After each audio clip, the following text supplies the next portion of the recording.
Hi အားလုံးပဲမင်္ဂလာပါ Just Bloma ကြိုဆိုပါရစေဒီနေ့မှာတော့ညီမက kimchi လေးစားချင်တဲ့စိတ်ပေါလို့ kimchi လေးလုပ်ပါမယ်။အရင်ဆိုအမရရှိတော့အမရိကမလုပ်ကြွေးတော့အစင်းတလေးစားရင်ပေါ့နော်။အခုတော့အမရိကအိမ်အောင်ကြရဲ့လူကကြာစီပွားကိုစီပွားနဲ့ကိုစီပွားရှာနေရဲ့လူဆိုတော့လေခုကျတော့ကိုရီးယားအထီးကျန်သွားပါတော့။မဟုတ်လည်းမစားရတော့အမုတ်တွေလည်းငတ်တာပေါ့။အမတယောက်ရတဲ့မို့အမတယောက်ရှိတဲ့တမို့အခုမှနားလဲလာပါပြီ။ Case ကကြိုးရှိမနေတော့ဘူးခုတော့ kimchi စားလုပ်ပါမယ်။မုံညင်မှုလေးတွေလီပြီးွားပြီဆိုတော့ဒီတစ်ခါမုံလောင်ကြီးလေးထည့်ပါမယ်။မုံလောင်ကြီးရဲ့ပြင်ရလုတ်ကိုကြိုက်တယ်ဆိုရင်စက်သွန်မိတ်တို့ပါတော့ထည့်လို့ရပါတယ်။ဒါမှမဟုတ်စက်သွန်မိတ်မထည့်တော့ပါဘူး။ဝယ်မလားဖြစ်လိုက်ဘူးပေါ့နော်။စက်သွန်မိတ်စီးတဲ့တော့စက်သွန်မိတ်တွေတိတ်မကောင်းတော့ဘူးဝယ်မလားဖြစ်လိုက်တော့အားနဲ့မုံလောင်ကြီးလေးကိုမြင်လေးထည့်လိုက်ပါမယ်။မုံလောင်ကြီးအားဒီနေ့မှပထမဘုတ်လေးရဲ့ဗီဒီယိုမှာကျတော့နည်းနည်းကြည်ပါပေါ့နော်။နည်းကြည့်အောင်ပြန်သေးနည်းနည်းတိတ်တိတ်လေးဆိုပို့ပြီးတော့အချင်းလေးမြန်လွယ်တယ်ကွာစားလို့လည်းပိုကောင်းတယ်။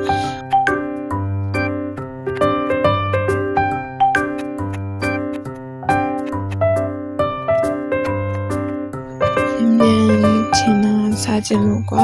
နည်းနည်းခက်တိတ်လေးထပ်ပြီးတော့လေးလိုက်ပါတယ်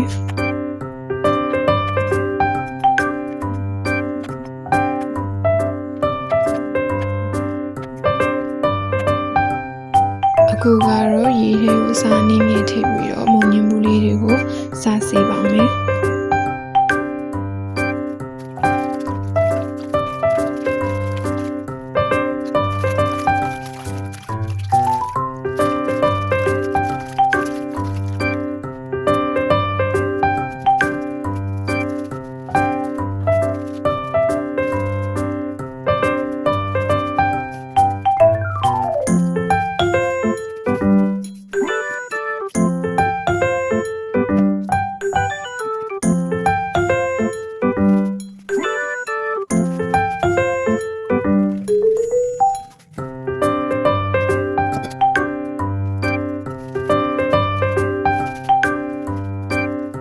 စားရင်းနဲ့တိတ်ချာချာနှံ့အောင်တိတ်ပြီးပြီဆိုရင်တော့4နာရီသို့မဟုတ်5နာရီချာနှက်ထားပါမယ်။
ဒီနိုင်ကြာစိန်နိုင်မွန်ညင်မှုလေးတွေကိုရေတစ်ထပ်ထပ်စေးပါမယ်ရေစီးရဲ့အခါမှာလည်း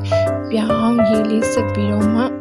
ခဏထားပါမယ်ပြီးရင်တော့အမေရီအကုန်လုံးကိုရောပါမယ်အိမ်မှာလှုပ်ရှားဖြစ်တဲ့အတွက်ညီမကတော့အမေရီကိုပေါ့အများကြီးတော့မထည့်ပါဘူးလောလောကူကူရတဲ့အရာလေးတွေနဲ့ပဲပြုလုပ်လိုက်ပါတယ်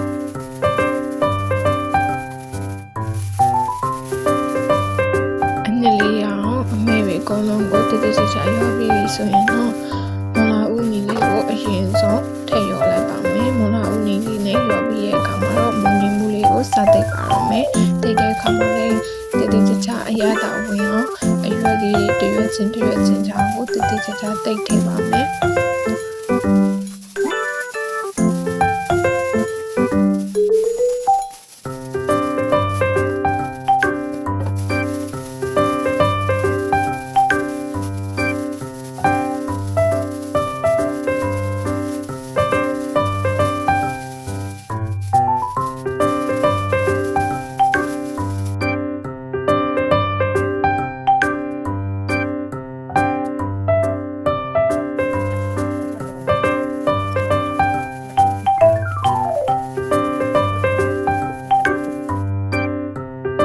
Okay ခုဆိုရင်တော့ kimchi လေးတိတ်လို့ပြပါပြီနောက်2ရက်ကျော်စားရင်တော့စားလို့ရပါပြီရှင်ခါဆွဲပြုံးနဲ့စားပါတော့မယ်